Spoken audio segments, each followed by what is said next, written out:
Cool. Hello, welcome to the fifth episode of the puzzle or piece of the puzzle, or who knows what, but it is Bruno and Isaac tackling difficult questions that we love to wrestle with in our practice, in our life, and we just want to share that with the world. And today, what we're going to tackle with is a very good question of how to make the most out of what you have today.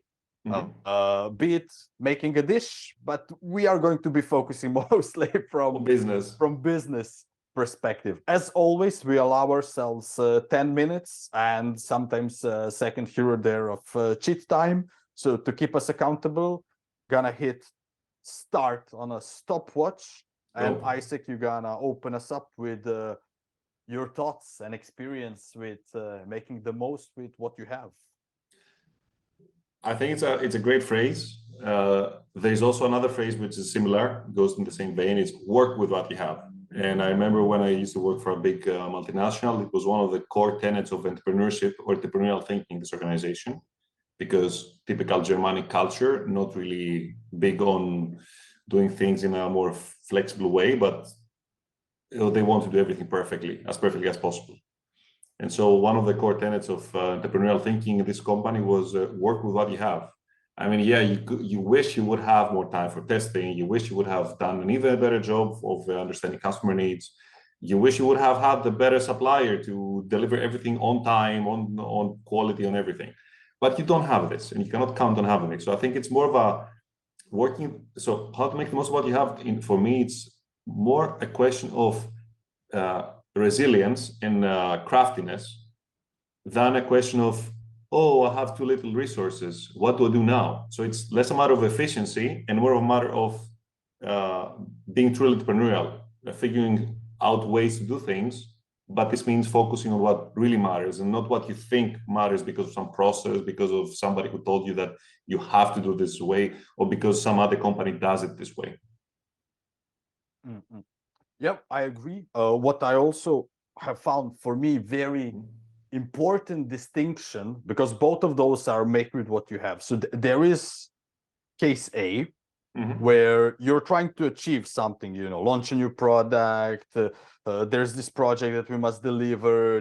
There's a new strategy we must come up with. So you have a very defined result or outcome. Yeah. And then there's craftiness in figuring out, okay, there is no more budget coming in. It's just Bruno, Isaac, and these people, and we have these resources available at hand. So we're trying to figure out, how do we use what we have to achieve a known outcome. That's one way. But there is a case B where we do not have what we want to achieve, but there's still Bruno, Isaac, our resources. And now we are going and looking, hey, Isaac, this is what you know. Bruno, this is what you know. These are the resources that we have at hand. What are some things that we could accomplish? What is something that we could do together? And I think this conversation is a good example of case B. So it's not like you and I met and said, hey, Isaac, I have this idea for a podcast. Would you like to join me? So we figure it out. It was you and I met, we had a conversation, we enjoyed discussing difficult things, and then we realized, hey, our skills together and humble resources that we have, this is what we could produce. Both of these cases are very important for people in the organizations because they allow them to exercise creativity differently. It's also similar to, you make me think of the emphasis that people in business face in this supposedly amazingly wise thing that you only care about the outcome, and that I don't care what it's made out of, I don't care what technology it uses, I only care about whether it will sell.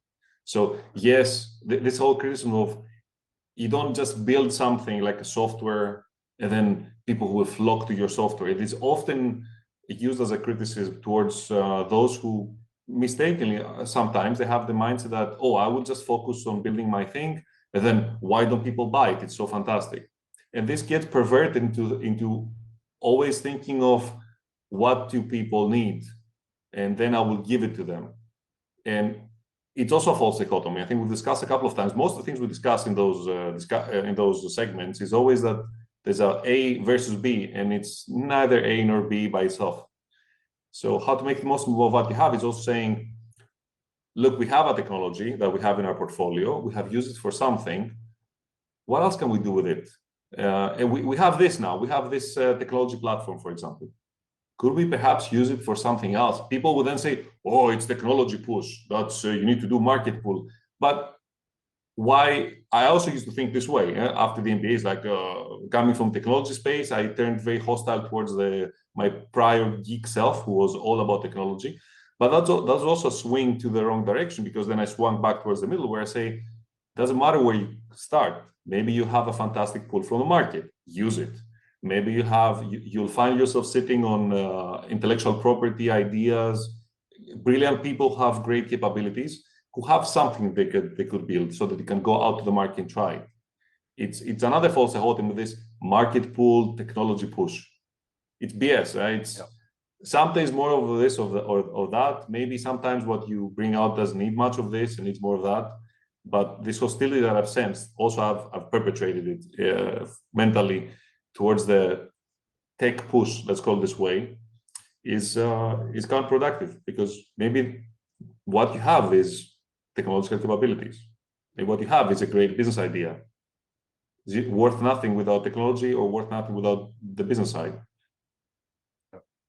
And it is, as I listen to you and kind of reflect on personal experiences, leaders or leadership management of a company usually says, we want to, enter new market, we want to do these new things, but exclusively use what we have.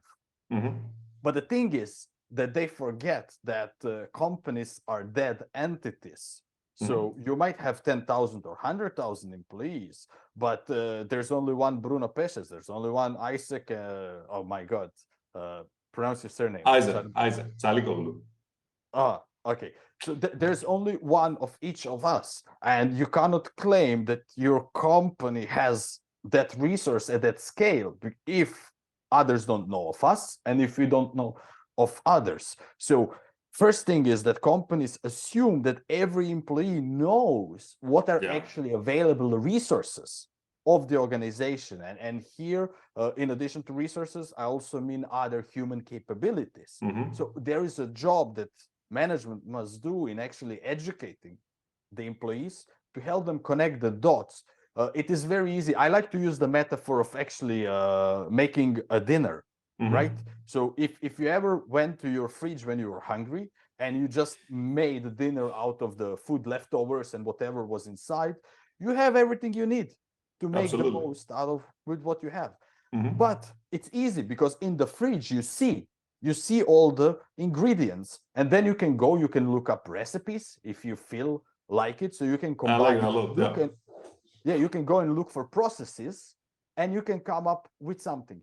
But it's not the same in our organizational life. I'm very limited to how many people I know and how much I actually know of my organization. So if you want your employees to actually be creative and to make the most out of the resources available, you have to continuously educate people, and you have to make them available, which I'm sure your experience, and I invite you to share private experience as much as you're comfortable. When you're within an organization, it is not true that you can freely access anyone and anything. It is a fairy tale. The bigger organization gets, the more it doesn't even know what it knows. I used to work for a massive one, and people said, if only company name knew what company name actually knows. And once you start segmenting people into departments, functions, seniorities, nobody cares to how to go to ask someone. Even if they care, they don't have the incentives, and even if they have the incentives, they probably don't have the time. So it's a lost cause. One of the worst situations that not worse, but that something bad happened, that was an example of what you said, is I had a team member whom when I came into the company, he didn't believe in his abilities to be more outgoing, to go and pitch to people, and the management also criticized him to his face about he needs to be more this, more that. And unfortunately, it did impact my view of my expectation of that person. And at some point after, once he started to get some attention, we started to work together and to explore what he wanted to develop and to deliver. And I saw his passion about explaining the product and how he wanted to show it. I said, hey, why don't you start going to this exhibition? Oh, but I'm not good at, pitching. And so it doesn't matter. Just go. What's the worst that can happen? He's now in business development. And from what I observed from afar, he's doing a great job at it. But the organization itself didn't know what they were sitting on. And they influenced also me to not accept that what I probably had a gut feeling for, that there is latent potential. I think that's one of the biggest issues with organizations, that they are totally incapable of recognizing the latent potential of people and what they sit on, or the latent potential of the portfolio. Because it's exactly like you said, it's not a fridge that you open, you see everything laid bare. Tomatoes, potatoes, ketchups, cheeses, whatever you have in the fridge. There is a whole hidden world of people who do not show you what they're capable of, and technologies that you will not figure out what are capable of until you actually test them. And that is fundamentally a tragic part of organizations. How much wasted latent human potential is locked into companies, where somebody who could thrive in a role, you just say, oh no, this guy or this lady, they are not good at this, not good at that. But we're all general purpose processing units. If you are not good at something, you give it a go. Maybe you like it, maybe not. Maybe you'll certainly get better at it. So it is really, this really rubs me off the wrong way. The whole thing, this I could go on and on for hours. It's just one of the most horrible things of, stamping people like, he's good at this, he's a hardware guy, he's a software guy. Then everybody's neatly classified. Categorizing. Putting in buckets, categorizing. Yeah. Hard categorization. Yeah. Isaac, I hate to tell you, but we're out of time. It's always the best topics that we're out of time on. But what's good is I've written down many questions that came in this conversation, so we will visit them as pieces of the puzzle in the future. We can. Again, for the dear listener, if anything you picked up that you would like us to dig into, to sink our claws into, to share our personal experience, no matter how painful or shameful it was, just write to us, LinkedIn, email, LinkedIn. whatever, and we're happy to delve into it. Yeah, probably best not to stretch it too much. No other words of wisdom. We already shared so much, like all these pearls shared. which is perfect announcement for the next discussion, which is going to be how to recognize bad business advice. I don't know how we're gonna keep that to 10 minutes. We're not. So see you very soon. See you.